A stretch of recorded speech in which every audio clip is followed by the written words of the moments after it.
Assalamualaikum warahmatullahi wabarakatuh. Selamat pagi semuanya.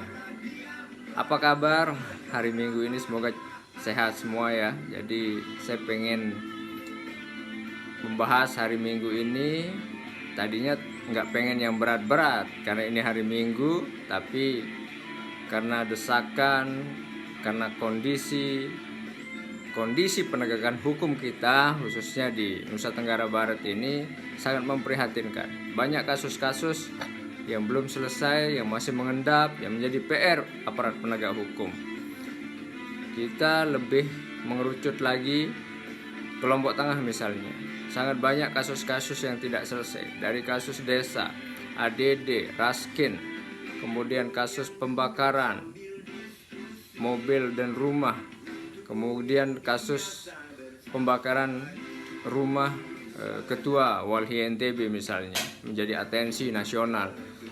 Sampai sekarang belum selesai. Belum lagi ada kasus Basnas, belum lagi ada kasus hibah-hibah yang lain. Dan terakhir ada kasus perampokan rumah seorang tuan guru juga belum ada perkembangan sampai sekarang.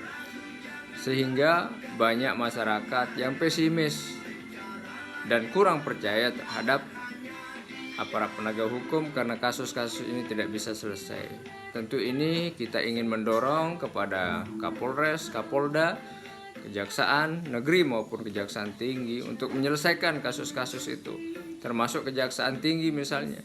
Di media beberapa waktu lalu kita membaca bahwa Kejaksaan Tinggi sudah mencium ada gelagat pidana di JPS Gemilang. Setelah itu hilang. Kemarin kita baca juga ada Kejati mencium ada gelagat pidana di PT GTI Trawangan. Ini menjadi tontonan yang tidak menarik bagi kita masyarakat. Kenapa hanya dicium, diendus saja, tapi tidak diproses. Jadi tidak ada penyelesaian dan eksekusinya.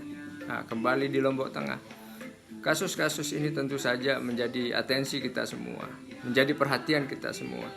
Karena Lombok Tengah butuh kepastian hukum. Jangan hanya mantan-mantan kades yang sudah sekian lama dimasukkan penjara dengan kerugian yang tidak besar. Sementara ada kasus Raskin yang bertonton sampai kerugiannya kalau nggak salah sekitar 600-700 juta. Bahkan yang ngelapor adalah pelaku sendiri. Sampai dengan detik ini belum ada kelanjutan dari kepolisian. Sehingga kita berharap, saya sebagai Direktur Lombok Update, lembaga yang mengkritisi kebijakan publik, kebijakan pemerintah juga segera APH Hukum lebih greget menyelesaikan kasus-kasus yang sudah lama sekali tertunda bahkan tidak dilanjutkan. Contoh juga, saya pernah melapor 2 kali kasus pencemaran nama baik melalui akun media sosial. Tidak ditangani sampai sekarang, tidak dilanjutkan sampai sekarang. Nah, jadi kalau gubernur yang ngelapor langsung ditangkap. Saya baca kemarin ada anak tidak tamat SMA, petani, sama lumpur-lumpurnya dibawa sama tim cyber Polda gara-gara menghina gubernur, pencemaran nama baik kepada gubernur.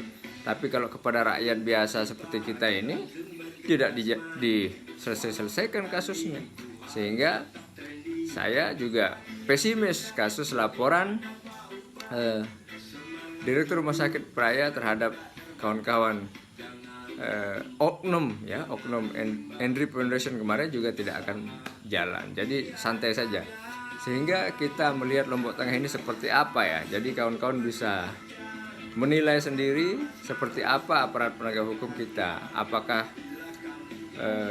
sejalan dengan gedung Kajari yang megah, kemudian sebentar lagi markas polisi yang mentereng, sejalan nggak dengan penegakan hukum yang ada di Lombok Tengah. Ini menjadi catatan kita dan semoga saja kita berharap di 2021 ini semua PR dari polisi maupun jaksa itu bisa selesai.